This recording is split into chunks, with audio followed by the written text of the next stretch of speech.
Shalom and welcome to another in our series of podcasts from Temple Beth Am, a dynamic center for conservative Judaism in Los Angeles.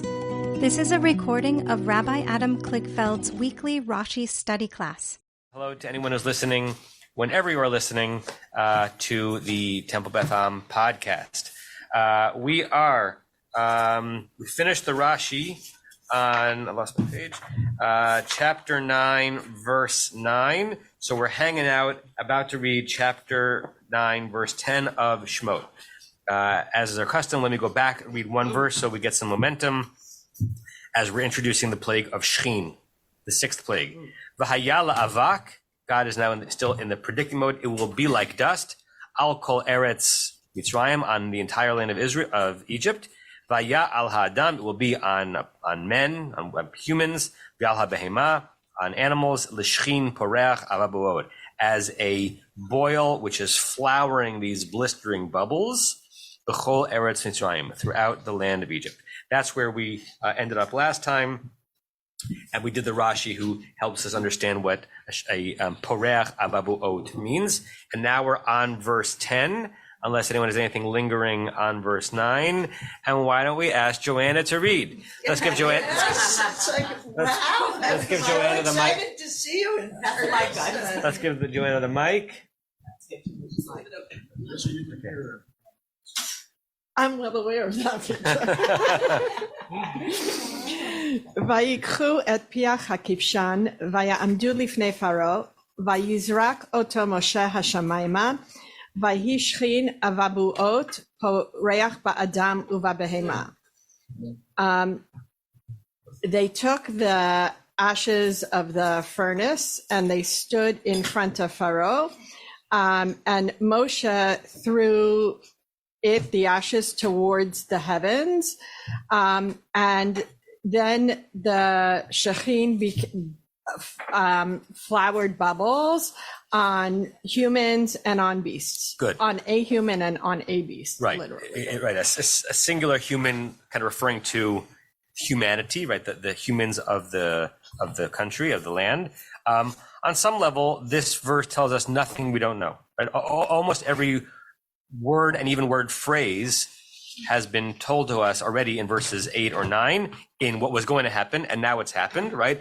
This verse could have been contracted to vayasu chen, right? Like they did it, right? But the verse tells us in phrase by phrase everything that God said was going to happen: the taking of the soot, the standing in front of Pharaoh, the fact that Moshe singularly is going to throw it, not both of them, that it's going to become this flowering avabuot, and it's going to go on humans and animals.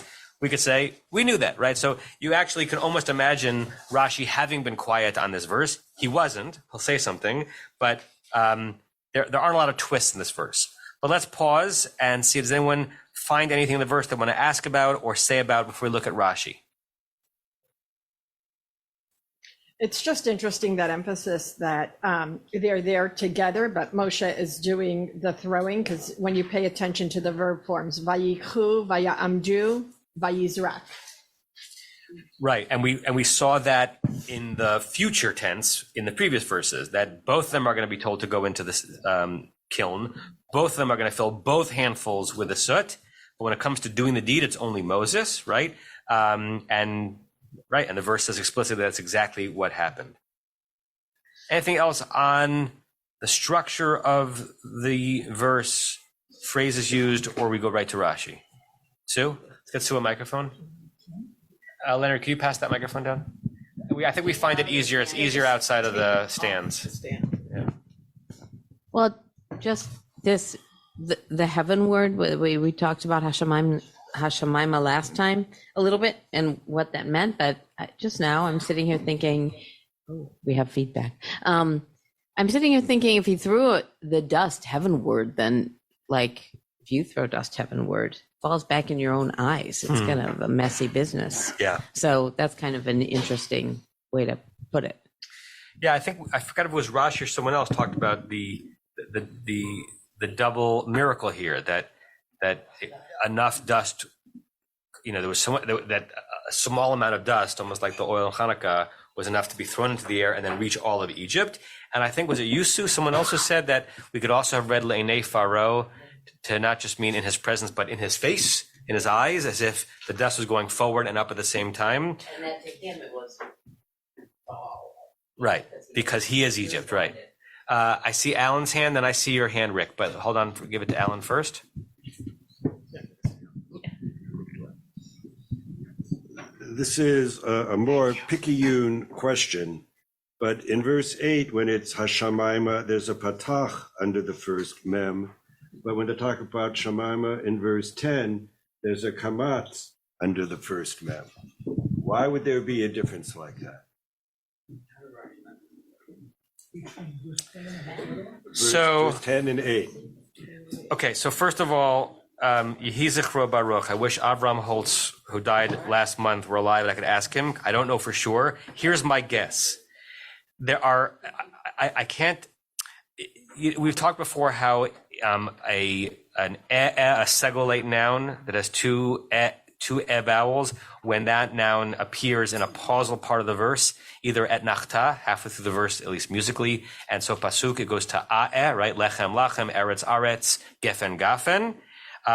There are other vowels that sometimes do that, but I don't know those rules as closely. And the only difference I can see is that the first hashamayma is in a tipcha, so it's not a pausal note, whereas this shamayma is in etnachta, and sometimes a word in an etnachta or sof pasuk demands a longer vowel, and the kamatz, we don't distinguish it when we speak Hebrew, but the kamatz is a long and the patach is a short I'm not saying anyone should ever, no, not even a kamatz katan, just patach.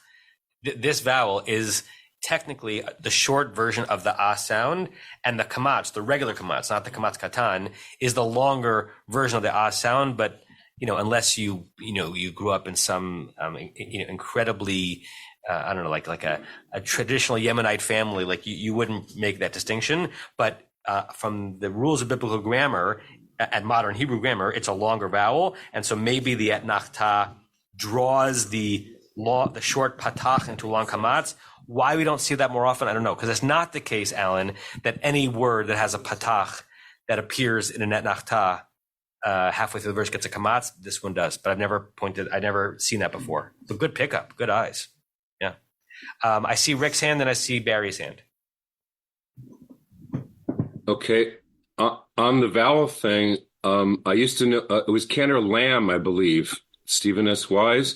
He was of the German tradition. He used to wear a high hat sometimes just for fun, where I saw him, and the and the aw was different in Germanic. So when he was playing, he would bring that out because we don't normally pronounce it aw so much. But anyway, that wasn't my comment. Because you asked about the structure. Wasn't your only comment. Yes, correct. That was my first unplanned comment. I guess I did plan it because it came out of my head. But anyway, overthinking things. Since you talked about the structure, I'd like to point out with the poreach, the zakef gadol on it, it makes it stand out. It's a singular trope. It doesn't need any helpers along the way in front of it. It stands alone. The last time we had it was in verse 6, Vayamot, death. Of course, that's very singular. And then the next time is Aish for the next plague. It's just drama. The music is really dramatic at that point. Yeah, I'm grateful because it makes me realize, I did not notice this before, that the order of the three words, Shechin, Poreach, and Avabuot, are different in verse 9 and verse 10. And I was wondering, why wasn't Poreach standing alone on itself on verse 9? Because it's part of a two-note phrase. L'shchin Poreach is a merchat tevir, and it's a two-word phrase. L'shchin Poreach. And then the Avabuot, this is verse 9, is a tipcha Avabuot, the whole Eretz Mitzrayim. But in our verse, it's the Shechin and Avabuot that are together. Shechin Avabuot Poreach, depending on how you do it. So we would translate it the same. I actually want to look and see if Everett Fox actually translates those words differently each time, because it changes what's modifying what. In verse 9, it looks like it's a boil which is flowering, almost flowering as a transitive verb. What is it flowering out? It's flowering out these blisters. But in verse 10, it looks like, what kind of a shchin is it? It's a blistering shchin, which is erupting, right? The order changes a little bit what it means. Let me see what Everett Fox says. Well, we can look at all the translations. What is this? Is chapter 9, verse 9?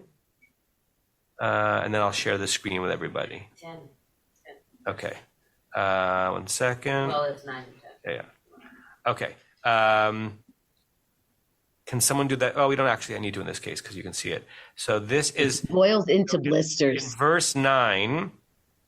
When God Boils is into predicting blisters. it says it will become boils sprouting into blisters, which matches the order. Shchin, boils, sprouting, poreach, avabo, into blisters. He adds the into rather than, I think he doesn't want to read poreach as transitive because normally it's not a transitive verb. So he creates an indirect object into blisters. And in verse 10, it became boil blisters, comma, sprouting on man and beast. So he's very sensitive to the order in which the words appear. I never realized that before. Let me just see if there is, if other translations do it differently. Let's see what JPS does. JPS, verse 9, it's on the screen here. Cause an inflammation, breaking out in boils in verse 9. And verse 10, yeah, JPS says it's the same thing. It does not change the translation. Koren says a pox, that's the shchin, breaking out in blisters, poreach havabuot, also adds an indirect object in. And in verse 10, it became same thing. So Koren does not distinguish. Let's just look at our new favorite one, Charles Kahana, 63. In verse 9, it shall become a boil, breaking forth with blisters. Also doesn't distinguish. So Everfox of the four we looked at is the only translation that changes the English based on the order of those three words. Fascinating. So thanks for that, Rick. Wait, one more thing. Look, the Spanish, I like it's got the ulcerous there. You see the Spanish? Yeah. Toma ulcerous. Yeah, and it's also got pus. Terrific. So well, I didn't like that. Okay. Thank you. Barry's hand was up. Let's give Barry the microphone. Then I see Joanna and Marshall. I can't reach. So we talked about before, but it's maybe folded in for today to sort of reviewing. It begins in 10, plural, vayuchu et piach, but it's vayizrokoto. He took, Moshe, singular took it. So plural took the plural piach, and singular Moshe oto. Say that again, Barry. It begins with plural, vayuchu et piach. Right, because both of them are taking the. And in the same sentence is vayizrok oto Moshe. Right, because Moses is the one doing it, but they're both gathering it. Okay. Right. Okay. Yeah. Just double clear. Joanna and then Marshall. So as long as we're like doing that close comparison of 9 and 10, right? So if I read 9, Ve'al ha'behema lishchin poreach havabuot bechol eretz Mitzrayim, I would expect 10 to end with bechol eretz Mitzrayim, and it doesn't. It ends, right? Bechol eretz Mitzrayim is very general. Where are they going to be? On vegetation, on things, on houses? We don't know exactly. It's a very general, and only in 10 do we understand the specificity of, people and animals are what's affected by this plague. Yeah, and people and animals are mentioned in verse 9, and then the Bechol Eretz Mitzrayim is added in, and somehow it drops out in verse 10. You're right. So look, we are noticing all these things that you just don't notice unless you force yourself to slow down and read closely. Great. Marshall? I want to just bring in Robert Alter's translation. Sure. And it's really wonderful here. He refers to this as a burning rash. Yeah, remember we looked at Rashi last week said shchin is from an Aramaic word or ancient Hebrew. It means hot, heat, a burning. Right. Yeah, I wasn't here last week. That's what I was going to add the Alter commentary. But I'll read it for others who weren't here maybe last week. Before you read it, Marshall, just look at the last comment of Rashi in verse 9. He says shchin lashon chamimut. the language of heat, and he brings a line from the Mishnah that refers to a shana shchuna, Right. chet not chaf, so it's not neighborhood, a year of heat. All right, go ahead. Right. So that's exactly what he says here. The fact that the plague is inaugurated with soot taken from a kiln may reinforce an association between burning heat and the skin disease in question. Yeah, so similar to the Suto comment that we studied 2 Shabbat afternoons ago that I mentioned here, that it's a midah keneged midah, right? The incredibly hot, blistering conditions under which the Israelites were forced to make the levanim, the bricks for not the pyramids probably, but the buildings, and then the way that this shechin was brought upon them. Good. All right, anyone else on this verse before we look at Rashi? Okay, what Rashi is going to say, we've already referenced out of the text. We talked about this concept, but Rashi is now going to say it inside, as we say. Ba'adam u'babehema ve'im tomar me'ayin hayu lahem habehemot v'halo kvar ne'emar vayamot kol mikne Mitzrayim lo nigzara gzera ele alotan Basarot bilvad. Basadot. Sorry, the text here is unclear. Shebasadot bilvad. Shene'emar b'miknecha asher basadeh. Okay, pause and let's do up to there. So on human and on beast. What if you were to say from where were these animals, these beasts? Didn't we already say with the previous plague, Vayamot kol mikne Mitzrayim, that all of the cattle in Mitzrayim died? Right. So let's pause and just understand this question. V'im tomar is a classic rabbinic way of asking a question, saying, if you say this, I have a response to that. So if you should claim by plague 6, wait a second, how is it that shechin is going to break out on animals? We learned at the end of the animal pestilence plague in verse 6, you could just look right at it. Vayas Adonai et hadavar hazeh, this is verse 6 above, and God did this thing, mimocharat, and the next day, vayamot, and died. Who died? Kol mikne Mitzrayim, all of the flock of the livestock of Egypt, mimikne b'nei Israel lo meitecha, but not a single one of the Israelites' livestock died. Right. So when we read that verse, Rashi was quiet in that verse, and we read another commentator, I don't know if it was Ibn Ezra or someone else, who said basically sometimes kol, all, means rove, most, right? So we already discussed this, but Rashi hasn't discussed it. So Rashi waits to discuss it, not on that verse, but on this verse, where he might say, where are all these cattle or livestock who are susceptible to boils, aren't they all dead? And his answer, lo nigzera gzera, what does that mean? So the decree was not decreed only for the animals out in the fields, because it said b'miknecha asher basadeh, for the cattle in the field. Right. So if we look at back in verse 3, when the plague of pestilence is being introduced, because Rashi is a close reader and he forgets nothing. Hine yad Adonai hoya b'miknecha asher basadeh. Behold, the hand of God will be present and hard on the livestock. Which livestock? Asher basadeh. When we read that the first time, we're like, of course, where else would the livestock be? It's a version of Yaakov wearing a kippah in Parshat Vayetze, right? Of course, that's where they are. Rashi's saying, that was a limitation. Who is going to die from the pestilence? Only the livestock that are kept out in the field. Now, he has one more thing to say before this becomes interesting. Therefore, B'chol, or V'hayarei. V'hayarei et devar Adonai, hichnis et miknehu el habatim. You have hichnis? Yes. Do you all have hichnis? Yes. I have henis, because hichnis means to bring in, henis means to make flee. Henis, yeah. Okay, go ahead. Kain shenuya b'mechilta etzel vayikach 600 rachev bachor. Okay, so translate that so far. So okay. What's the therefore from his picking up this fact that only those animals in the field died in the pestilence? So his therefore is to explain how we have animals to be affected by this plague. And how is it? And those who were in awe of Hashem or who feared Hashem brought their cattle inside their houses. So pause right there.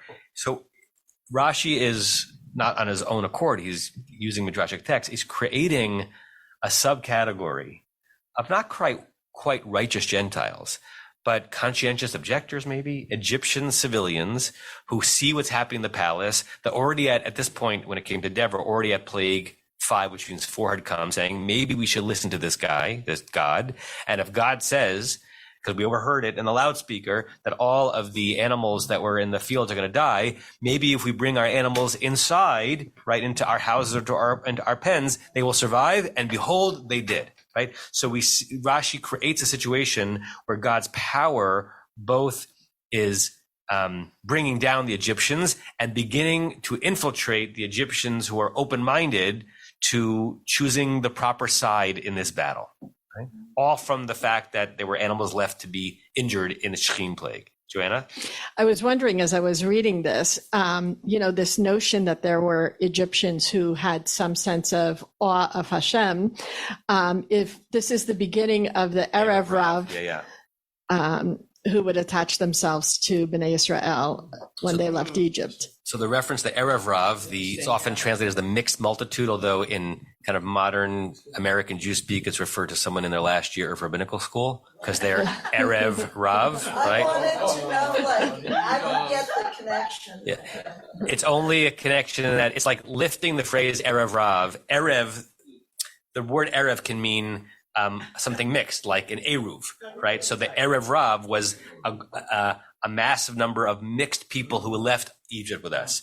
But Erev Rav means the night before you're becoming a rabbi. So, if you're a 50-year rabbinical student, you're Erev Rav. So the question is, where do they come from? And there are all sorts of midrashic lines of inquiry that either they were rabble rousers, right? Or what's the word that's sometimes used to describe them in the English translations? Riffraff. Mixed multitude. Right, mixed multitude or riffraff, right? Which means that their presence amongst the Israelites who left kind of brought down the spiritual power because they diluted, the people of Israel. Or, right, there are midrashic traditions that say these are people who understood, I want to be on this team, not that team, and it increased the spiritual power of the people in the desert. And obviously there's no way of resolving it. I don't know if there's a specific midrash connecting this to that, but we can connect it in our minds. And what's the last thing he said, Joanna? So then he sort of brings proof or evidence to support his viewpoint from the Mechilta, where this same comment is presented in during the Exodus as Bnei Yisrael was fleeing. It says in the Torah that 600 chariots chased them. So where did these horses come from if they had all been killed? Correct. Rashi's very terse here. He doesn't actually tell us what the Mechilta says. He just says the Mechilta makes a similar comment about another verse on which you could ask where the horse is coming from. So the Mechilta says there on that verse, they didn't all die in the pestilence for the same reason. The horses are part of the command. Well, I mean, it's even a good question as to were there really horses in Egypt back then, but I guess there were. They had to pull the chariots.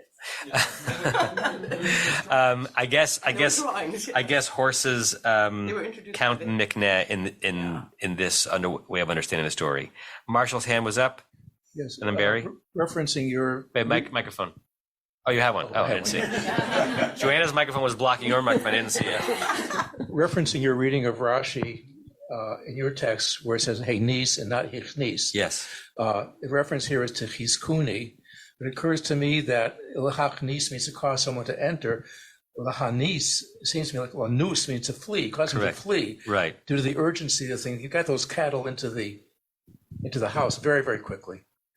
Right. So in the notion of legio difficultare, if you have two different versions of a text, the one that makes more sense is the one that you might think is the original one, but most scholars say it's the reverse because it's more likely that the word that didn't make sense got changed to one that made more sense.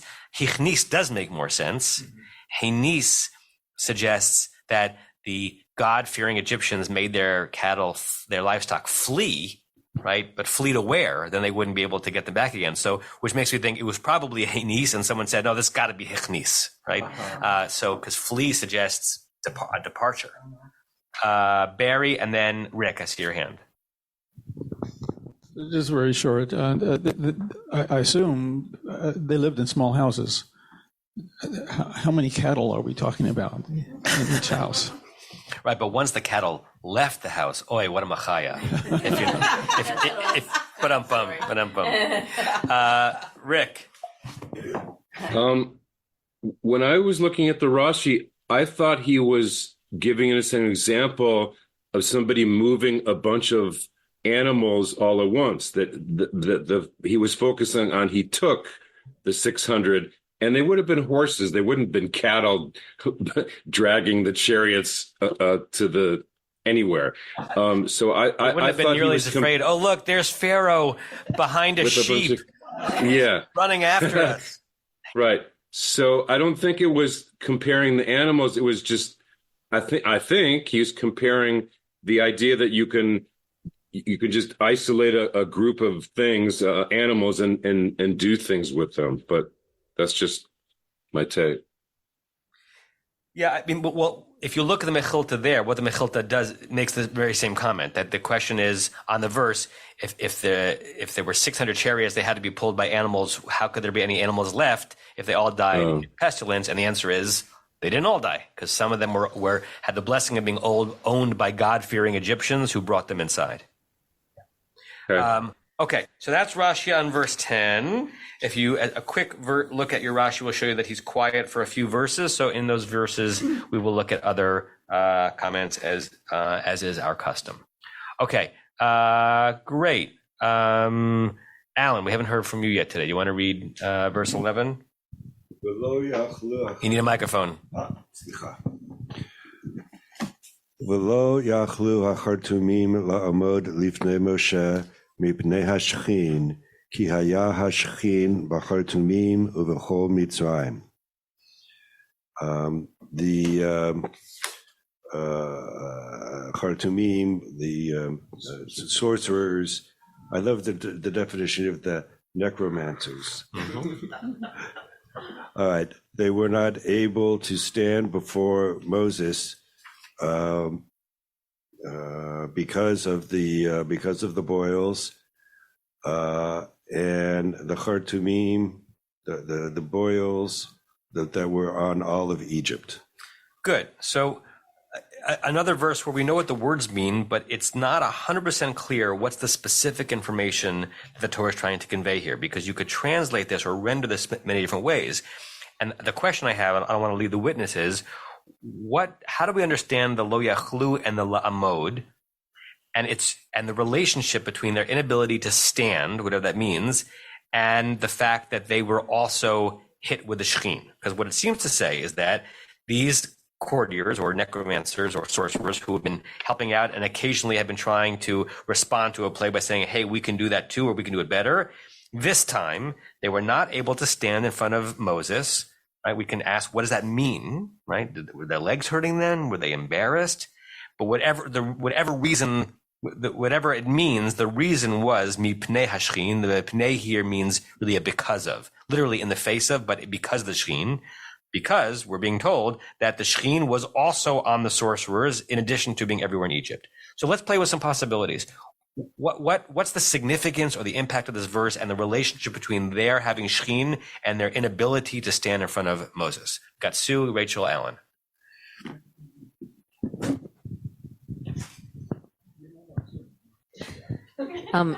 I just want to preface this by saying that it always strikes me as strange that the English translation to Chartumim is magicians in these writings, because magicians just sounds like David Copperfield, and sorcerers is so much more appropriate, and it conjures the right imagery. It's like the magicians. I'm going to make the boils disappear by the power of illusion. So weird.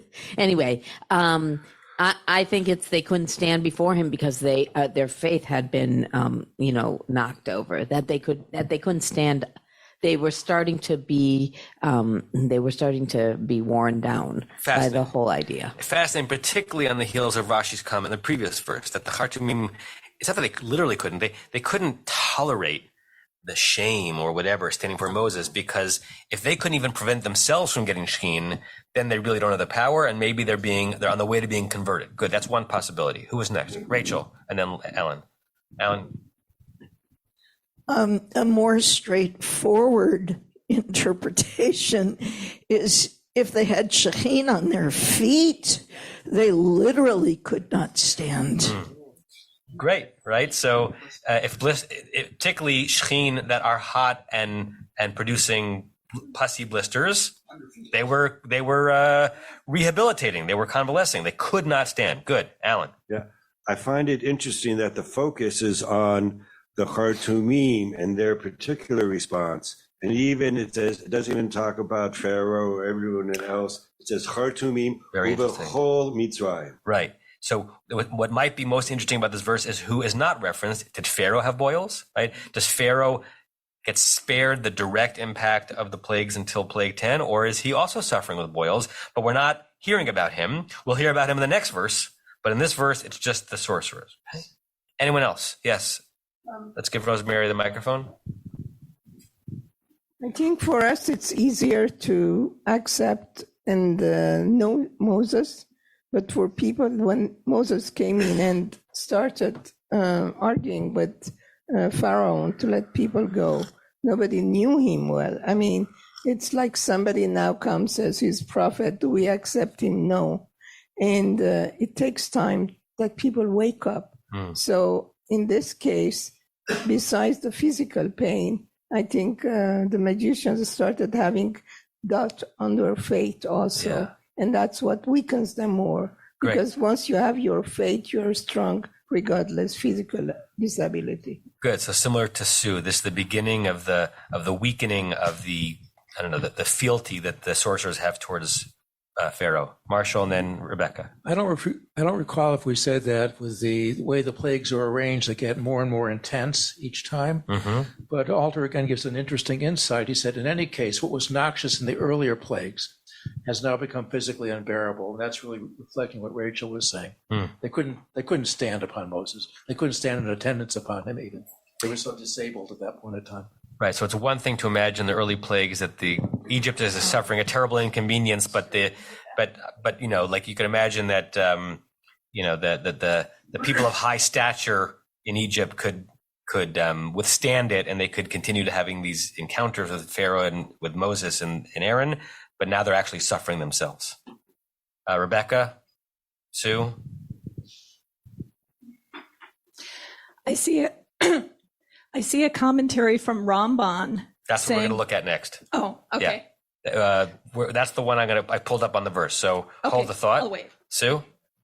Well, I don't have to say this, but I just think sometimes we sort of relate. I mean, we have thousands of years to think about this, so we relate this story in kind of a cartoonish sort of way. But it's the amount of suffering is nearly unimaginable. Yeah. I'll just guess that, right? And there's a comment in the Lev Shalem Sidur in the top left of one of the pages. I think it's on the Amidah, or maybe, no, I think it's like on the Michamoch of Shabbat Shachri. There's a Hasidic teaching that says, you know, we remember just before we daven the Amidah and Shachri the Exodus, but we remember it in the liturgy in a pretty brutal way, that we utterly defeated the Egyptians and many, many people died. And the comment, maybe it's Rabbi, I forgot who says it, that nothing of significance or of goodness comes without resistance and travail, right? And so the pull-out version of the story is, in order to free this people, which had to happen, right? And you can play in your mind how closely you do or do not want to connect it to the year 2024. Freeing this people had to happen, and there were a lot of casualties on that pathway, but it could not have happened otherwise, right? The reverse would have been they stay in Egypt. And so I think that people of conscience and leadership have to handle a version of that all the time, you know. Tova, and then Joanna, and then we'll read the Ramban. A few comments. I made this some time ago, so I wanted to say it again because I don't like sorcerers either, or any of those. I think priestly administrators is closer to what they're talking about. I looked earlier, and there's a term hartep, which is very close to hartumim. That's the actual Egyptian term. And they were courtiers, they were administrators, but they usually had priestly functions as well. Now, this is from a rabbinic perspective, they probably do visualize them more as sorcerers. But if you're looking back at sources, I'm wondering about, I'm not 100% sure on this, but I think there may also be an issue that in order to function as priests, they had to have a degree of purity, and that boils could have rendered them unfit or unable to perform those functions. Fascinating. Both comments are fascinating, particularly as we think about what the Torah is going to teach later on in the book of Vayikra about the level of purity and lack of blemish that a Kohen has to have in order to serve. Fascinating. It made me, I don't know if we ever looked at what BDB says is the origin of the word Khartoum, because it would be interesting if he references that word. I don't think they translated in Silverman as engravers because it's related to a little bit. They interpret it as meaning engrave. Yeah. But well, I'm going to share BDB on this. So Khartoum, right? Engraver and writer. Only in derivative sense of one possessed of occult knowledge, a diviner, astrologer, magician, probably related to cheret, which means to engrave, plus the mem. Not that BDB is correct, but I don't see him making any connections to an Egyptian root. But it seems pretty it was pretty close. An observation because they're assuming it's a Hebrew root. I was just wondering what the term for those people would have been, and when I looked it up, it was hartep. Yeah, look what it says there. If you read, I don't know if you can, if it's too small to read on the screen. Like the fourth line of that entry, the fact that the word is always applied to Egyptian magicians, except in the book of Daniel, which is late, suggests Egyptian origin, but no agreement amongst Egyptologists. Interesting. And this guy Harkavi, you don't know, proposes, this is in 1870, that it's a combination of Egyptian roots of ar, which means speak, plus tum, which means hidden. Okay, who was next? Joanna? And then Rick. And then we're going to read Ramban. It's interesting to follow, I think, in the text, what happens every time the Khartoumim act and what happens to Paro in the aftermath, right? So in the plague of blood, the Khartoumim were able to do it, and we're told, Vayachazak lev Paro immediately afterwards, right? So one could think, oh, like Moshe and Aaron, nothing to believe in here. My guys can do it too. And he remains hard. In the plague of frogs, immediately after the Khartoumim do repeat the deed, the very next verse says that's when Paro called Moshe and Aharon to him to have a negotiation that failed in the end, but there seemed to be some level of appreciating what was happening. And so you might think like, oh, Paro's on the right track here, at least now we're moving him a little bit. And then the intransience again. And one would think, so now if the Khartoumim can't do it at all, Pharaoh would keep moving in that direction. And we're back to Vayachazak lev Paro. So when we read the next verse, Vayachazak lev Paro, on which Rashi is also quiet, we'll read in Ibn Ezra, which goes in a similar direction that you just went in. Why Pharaoh's reaction to his Khartoumim not even being able to withstand it is automatically to harden, not to soften. I forgot who was next. All right, Rick, and then Marshall, and then Barry, and then we're going to read the Ramban. Just to help you with the Siddur, it says the Hasidic master Shalom Shachna taught that which results in the good cannot take place without opposition. Yeah, nothing which results in the good can take place without opposition. And by opposition, it's not just opposition like I disagree with you, but opposition that has to be overcome, and sometimes crushed. Right? Marshall Berry Ramban. Yeah, although you made reference to the fact that Khartoumi may have come from Lachrot, to engrave, Onkelos has an interesting translation of it, Harashaya. So I think, isn't Lachrosh means to plow? Yes, but Chet Reshin is one of those three-letter roots. Is it Cheresh?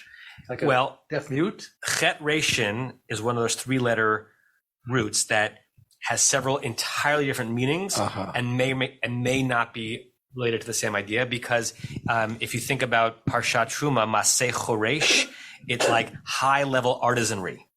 So I don't know if the root Chet Reshin, when it refers to artisanry, is related to plowing or related to deaf mute, or just might be those three letters meant several different things. Yeah, but we have it in the end of the book of Shemot to describe the level of skill that was required to build the Mishkan. Barry. On John, and your comment, in the earlier versions, Paro hardens his own heart. But as we're progressing, this is V'hazech Adonai et le Paro. So God's forcing his heart to harden, and going back to this dialectical thing we have, that there needs to be hardship first before the release. So God is forcing this to happen. Yeah, and when we started the plague, we started investigating the plagues probably, a year and a half ago. We anticipated this moment in the plagues where it switches from Pharaoh actually hardening his heart, vayechazek paro et libo, to his heart hardening itself, vayechazak le paro, to when God seems to be doing it. And we talked about, it was definitely before Shavuot last year, because it was based on the conversation that Larry Herman gave us shiur on Shavuot, that how do you deal morally with this notion of God continuing to punish someone for something that the person does not seem to be in charge of, because now God is the one hardening the heart, right? My favorite comment on this, which is not necessarily, doesn't mean it's true, is by Rabbi Harold Schulweiss of blessed memory in the Eitz Chaim Chumash, that basically says what's going on here is that when you do something enough on your own, you become habituated to it, and then you are a slave to it. And so Pharaoh chose the first 4 or 5 times to harden his heart. And once he was on that pathway, it's not that God forced him to harden his heart, but the way that God created humanity it's hard to break a pattern. It's hard to break a habit. And as if it was just happening on its own. He was so used to stiffening, and bringing back Joanna's comment here. I hadn't thought about this. And in this case, God is stiffening his heart, not even in reaction to something that would show that Pharaoh has any power here. His heart is automatically stiffened, even though the last thing he witnessed was that his sorcerers have no power. That's basically how he created his own character. Okay? At some point, it's very hard to undo the direction that you're going in. It's possible, but it's hard. Okay. Ramban Nachmanides, 13th century, 13th century Spain. Let me share the screen. Some of you may have it. But in case you don't. Okay. Can you all see? Okay. Below, I know it's a little hard to see from here. Below Moshe, that the sorcerers could not stand in front of Moses. Boshu, they were embarrassed. Busha. Vehichlimu, they were confounded and ashamed. Vechafu, Rosham, they covered their heads. Can anyone think of this is a needle in a haystack, a biblical reference to someone covering their head in shame in about 2 months from now? Haman on his way out to the gallows, right? So to cover your head to suggest that you don't even want to be seen. Biotam mleim shchin, because they themselves, the ones who Pharaoh was relying on to undo the plague upon everyone else, they couldn't even undo the plague on themselves. V'lo yachlu maleit nafsham, they couldn't even rescue their own bodies, their own selves. Al kain lo ba'u behechal hamelach, therefore they didn't even bother to come to the palace of the king, right? Rachel was suggesting is because they were in pain, and Ramban is saying they were in emotional, psychic, spiritual pain. They began to have doubts about their own power. Velo nir'u lifnei Moshe. They did not appear in front of Moses, bechutzot, in the courtyard. V'hayu bevatehem mesugarim. They were in their own houses, cowering and trying to rehabilitate, right? So he picks up on some of the same things that we picked up on. Are we seeing a shift? Is this a beginning of their conversion, or is this not going that far? They just, for them to appear in front of their master, not only unable to reverse the plague, but not even able to have stopped it to coming on themselves, might as well call it a sick day. They won't even come in. Yes, Rebecca.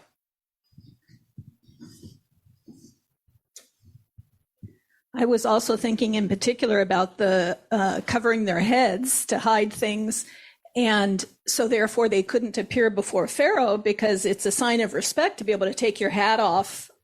We have a lot of situations where, we do that for the national anthem. You take your hat off. We've been in situations going into churches. You have to take your hat off. Yeah. So the fact that they weren't able to do that, they couldn't even appear before Pharaoh. Yeah.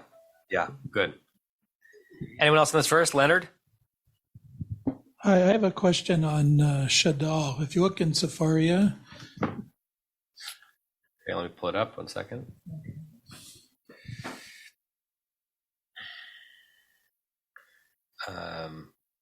Chapter 9, verse 10. Yes. There we are? 11. We're on 11 now. Okay. Let me share the screen. Okay, verse 11, the commentary of the Shadal. Lutzato. Shmuel David Lutzato. He was mostly a Musarist. He wrote Mesilat Yesharim, the Path of the Just, but he also did commentary on a good amount of the Torah. Shadal. Okay, right. So my question is really on the last two words. He refers to Don Yitzchak. Is that Rashi? No clue. I don't know. I've not studied Shadal systematically. I don't know whom he's referencing. He's Italian. No idea. I'd have to do some research to find out who he's referencing. I have no idea. Okay. But it wouldn't be Yitzchak because. Shlomo Yitzchak. Yeah, it wouldn't be right. Yeah. Yeah, I'm guessing it's not him. It might have been some contemporary Italian or other European commentator that he had in front of him, but I have no idea. Never seen that. Okay. Another verse, verse 12. Joel, you want to read verse 12? You can't. You can. No spoon. ויחזק אדוני את לב פרעה ולא שמע עליהם כאשר דיבר אדוני אל משה. And God hardened the heart of Pharaoh, and he did not listen to them when God spoke to Moshe. The kasher, I would render here as just as God had said, and by said means predicted to Moses, right? And we've had this several times that the heart gets hardened, and the Torah adds, just as God predicted, every single time I'm going to wall up the Egyptians, and each time his heart's going to harden. Now, we've already talked about the parts of this verse that are most interesting, right? That normally the hardening of the heart happens after Pharaoh witnesses something that suggests, oh, maybe it's not as bad as I think, or maybe, my sorcerers can help me get out of it. What happens here is that he's hardening his heart in direct response to realizing how brutal the situation is, which doesn't make a whole lot of rational sense in terms of cause and effect. Anything else that people want to ask or say in the verse before we look at, I think I have two commentaries in this verse that are worth looking at. Tova, and then Barry. Just a couple of things. One, just the comment that I'm reading Silberman and his translation is a tad Weasley in it, that he says, the Eternal suffered the heart of Pharaoh to be hardened, which sort of distances God from sort of direct culpability, if you will. Yeah, what do you think that means in plainer English? he allowed it to harden rather than he hardened it. Interesting. So there's a little bit of a distancing, which I just thought was interesting. I wonder if that's kind of older English or an intentional way of getting around, of not wanting to say that God forced it to happen. It's a little hard to say with Silberman because he uses that kind of English. Yeah. But the other thing is, I'm wondering if what's equally important in this phrase is that we've reached a point where it's important for God to remind or make clear to Moshe what he has prophesied, Moshe has been told is going to happen, and that for that reason the hardening of Pharaoh's heart is also important, that it happened at this time because the real communication is with Moshe. Good. Barry and then Stevie. So the removal of I'll say the courtiers, on the way you put it is. What was it? The court administrators? What was your suggestion? Priestly administrators. Priestly administrators. So by having these removed from Paro, he's alone now. So it's his own egotistical, obstinate personality that's remaining. There's nothing to interfere with his personality now going forward. That's a wonderful comment, Barry, because again, you could say that if he were so alone, that might make him soften because he was even more alone than he was. Adarabah, the opposite. When he's only by himself without his helpers, that's where he's getting even less rational. No, I refuse to give in. Lovely. Stevie, can someone pass Stevie the microphone? Velo Shema Alehem is a really weird phrase here because this plague had no confrontation before. There was no warning. There was no demand. It was just after the last plague, there was just another plague. And so who's he not listening to? Great. And it's almost as the Torah uses that phrase, what's the right word? Automatically, right? But it doesn't, you're right, it doesn't, there's no immediate antecedent to connect to this unless we have to read it as, and once again, Pharaoh showed his obstinacy in not listening to what God has in mind for him. But you're right, there was no direct warning before this plague. Good. Right. Also, Alehem, like you say, it seems to be like a formulaic thing that means what it usually means about Moses and Aaron. But it could also be read as the Hartumim, that they realize that they can't stand up to this and he's not listening to that. That's great. Yeah. I love that read. I'm sure it's not what it means, and I think it's great. I can imagine, Shemot Rabbah making that argument, right? That the Alehem here, since there's no immediate antecedent, he's not listening to the courtiers who are saying we have no power here, saying I'm digging my heels in. I love that. Wonderful. Okay, Marshall, and then we'll read Ibn Ezra on this verse. Yeah, really echoing Stevie, Alter has really the same reading, where he says that it's striking that Pharaoh persists in his resistance, even as his afflicted soothsayers. Soothsayer.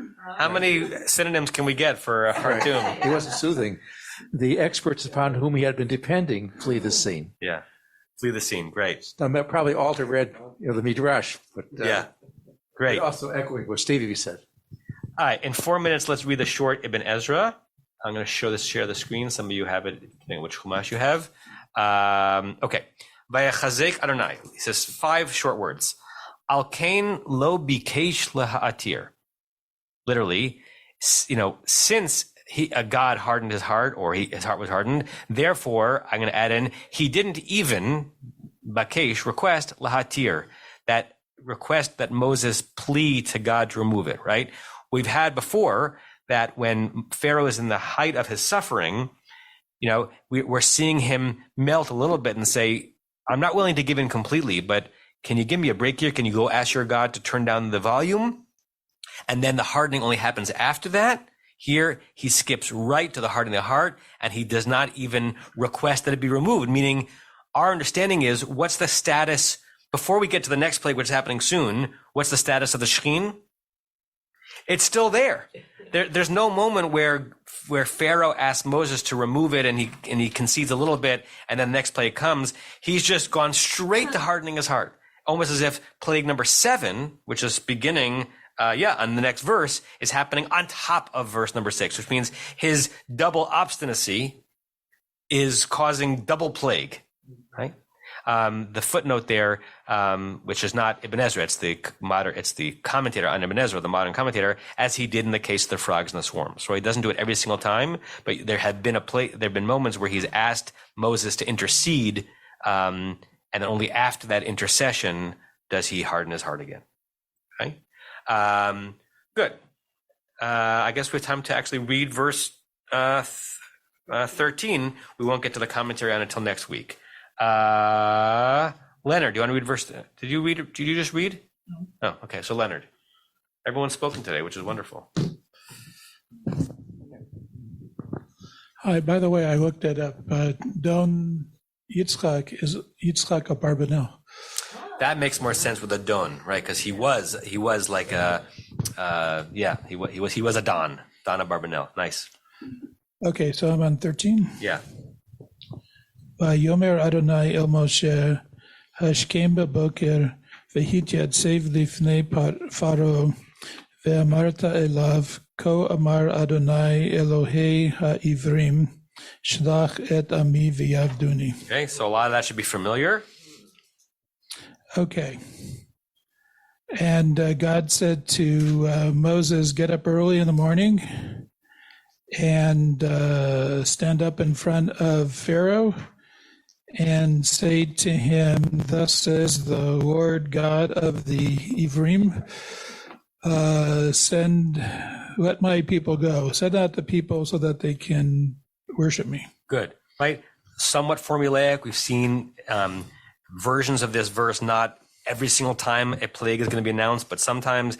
I'm so grateful to the comments that we had on the possibilities of why the sorcerers were not being omeid lifnei at Moshe. We don't have omeid here, we have yatzei, but it's interesting contrast that the sorcerers could not stand in front of Moses, and now Moses is unimpeded,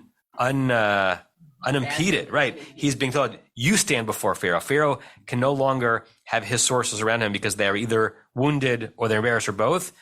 You get to present yourself in front of Pharaoh without any intermediary. Good. Is also much stronger than just to stand. Correct. Stand strongly. Present yourself. Be a representative. Right. Atem nitzavim lifnei Adonai Elohechem kuchem hayom. Right. At the Parshat Nitzavim. Good. Well, we're at 9:30, so why don't we call it here? Rashi is quiet on this verse. We'll look at some other commentators when we get to it next week. Kol Tfilah coming up. Again, welcome to Joanna. Happy Wednesday. Kol Tuv, Kol Tfilah, and Kol Tuv. Bye, everybody. You have been listening to another in our series of podcasts from Temple Beth Am, a dynamic center for conservative Judaism in Los Angeles. If you enjoy these podcasts, we invite you to write a review on the Apple Podcast site or wherever you get your podcasts. For more information about Temple Beth Am Los Angeles, go to tbala.org.